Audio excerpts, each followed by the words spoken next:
There are three stories, actually, that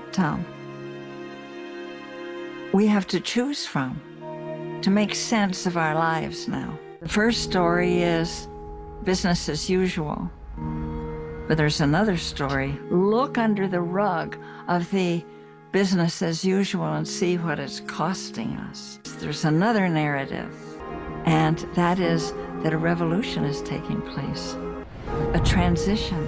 So let's first look at the argument that no, there isn't any alternative narrative. There isn't a solutions-focused world. There is no solutions revolution going on.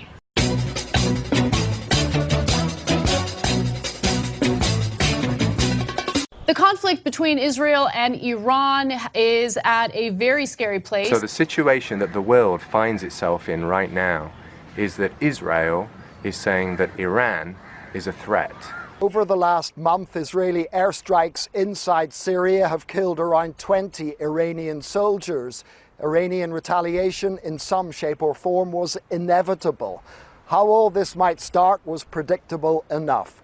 How it's going to finish is the thing nobody's quite sure about. The war on terror started in 2001 when two planes flew into and brought down the Twin Towers.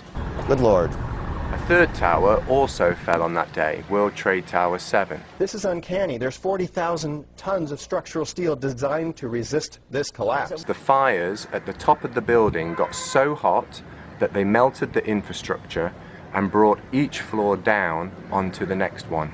Architects and engineers say that that's impossible. Almost every architect and engineer we show this information to agrees with us that these are controlled demolitions. Next, the US-led coalition is looking for bin Laden in the caves of Tora Bora. I think many times the American people have a perception that it's a little hole dug out of a side of a mountain. Oh, no. This is it. This is a fortress. It's a very sophisticated operation. Oh, you bet. This is serious business. And there's not one of those. There are many of those.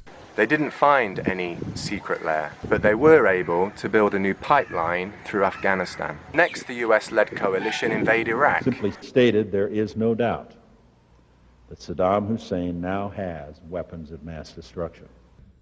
He didn't. The Iraq War did enable the US-led coalition to take control of the oil. Then the US-led coalition started bombing Assad because of his use of chemical weapons. According to Defense Secretary James Mattis, there is no evidence that the Syrian government has used sarin gas on its own people. We're looking for the actual evidence. According to the Armed Forces Journal, we can't understand the war in Syria without looking at natural gas and pipeline politics.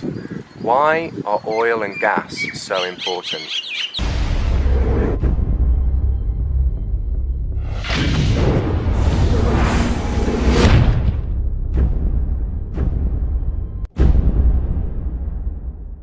In 2006, Al Gore's documentary, The Inconvenient Truth, brought climate change and global warming into every household and to every person around the world. Studies show that we are now creating a shift in Earth's biosphere.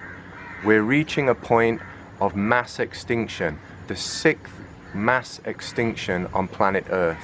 And this mass extinction could include the human race. Bill McKibben, founder of 350.org, wrote the first book on climate change called The End of Nature. McKibben looked at scientific research and came up with a simple equation which shows that if we continue to use the oil that we already have in reserves, then we're going to go 5 times over the safe limit for climate change. So why are we continuing on this suicidal path? You have elected officials who are shills for the oil companies or the fossil fuel industry, and there's a lot of money involved. A 2014 study by Princeton and Northwestern universities has found that the USA is now an oligarchy, and that means that it's now ruled by a small group of elites and interest groups. The next big global event was the 2008 financial crisis. Greed and irresponsibility on Wall Street and in Washington has led us to a financial crisis as serious as any that we faced since the Great Depression. IMF, the International Monetary Fund, has been warning that the next financial crisis is coming since 2015. And the International Bank of Settlements, which is a private banking institution in charge of 60 other private banks that provide money to their countries around the world, has said that the central banks are running out of options. In 2018, we are now still reminded in the mainstream news that this financial crisis is imminent. And yet the USA with its allies, the United Kingdom, France, Germany, Turkey, Jordan, Qatar, Saudi Arabia and Israel, continue with war in the Middle East. So what do the facts say about the US-led coalition? The UN has reported that Saudi Arabia is causing a humanitarian crisis in Yemen. It says, and this is the report, that it has documented that coalition forces have conducted airstrikes targeting civilians and civilian objects in violation of international humanitarian law, including camps for internally displaced persons and refugees, civilian residential areas, medical facilities, schools and mosques. Saudi Arabia right now has been found to be implicitly involved in 9/11. Russia provided evidence that Turkey is buying oil from ISIS. And Goldman Sachs, one of the biggest financial corporations in the world, has bought a 30% share in Turkey's oil. The Qatari government has been accused of working with a British security firm to help fund rebels to use chemical weapons. The USA paid a British PR firm $500 million to create fake news about Iraq. And in 2012, the US created ISIS by training rebels in Iraq to go into Syria. We started a war to overthrow a regime. It was covert. It was Timber Sycamore. People can look it up, the CIA operation, together with Saudi Arabia, still shrouded in secrecy, which is part of the problem in our country. A major war effort, shrouded in secrecy, never debated by Congress, never explained to the American people, signed by President Obama, never explained. A recent report has found the Pentagon is spending $2.2 billion providing arms to the rebels in Syria. And then we have the next big global event. 2013, with yet more details exposed. From The Guardian on Wednesday night, it's Verizon.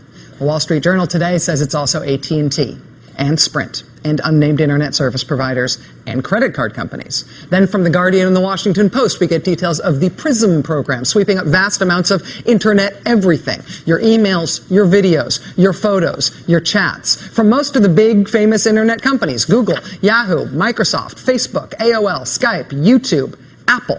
Which is when we found out that Five Eyes, the USA, UK, Canada, Australia and New Zealand are literally collecting all of our data, everything online about us. Germany is the only country in the US-led coalition fighting the internet collection of data, and at the highest levels of German government. And the German media are the only media to report what Russia is saying, which is that the US and UK intelligence services are creating fake news that is encouraging the war on terror in Syria and the Middle East. Was ist Propaganda? Und was ist glaubhaft? Ein inszeniertes Schauspiel, Fake News. Is Germany now siding with Russia, or does Germany know better than anyone the direction that this is headed? Former General Wesley Clark says that this war was planned and that Iran has always been the end goal. This is a memo that describes how we're going to take out 7 countries, starting with Iraq and then Syria, Lebanon, Libya, Somalia, Sudan, and finishing off Iran. And in fact, if you look at the US military bases, they surround Iran. Our bases are there to solve a problem. And the USA has said for a long time that if Israel invade Iran, then the US will support them. So what's going on? A 1991 meeting I had with Paul Wolfowitz. He said, and we've got about 5 or 10 years to clean up those old Soviet client regimes before the next great superpower comes on to challenge us. Exactly 1 year before 9/11, Project for a New American Century, a think tank for the Bush administration, said that at the moment there is no global rival to compete with the USA, and what they need to do is keep expanding their influence around the world. And a study by the Baker Institute, published by the Council on Foreign Relations in 2001, warned of an impending global energy crisis if the USA cannot maintain energy security. And research on energy security by the Council on Foreign Relations, published in 2010, shows that the USA still sees energy security as maintaining control of fossil fuels, oil and gas. The report states that oil is still the main concern of the USA, but natural gas is not so much of a concern because of new technologies which now allow for fracking or shale gas, even though scientists say that if we continue fracking, particularly in the Alberta tar sands in Canada, which is larger than England and Wales, it will be game over for climate change. In fact, the US military uses more oil than any other institution in the world. So does that mean that Russia, Iran, Iraq and Syria are all innocent? No. Iraq, back in 2000, 1 year before 9/11, decided to stop using the US dollar to trade. The year of the financial crisis, Iran stopped oil transactions in US dollars. In 2011, Iraq, Iran and Syria signed a $10 billion gas pipeline deal. In 2014, Iran and Russia started negotiating private oil deals. And that same year, Russia and China signed a $400 billion gas deal. The only solution, it seems at this point, would be for the countries to get together and to say, you know what, the economic system has collapsed. Using oil and expanding military activities around the world is suicidal. And what we need to do is get together, bring in experts, and look for an alternative to the current economic system.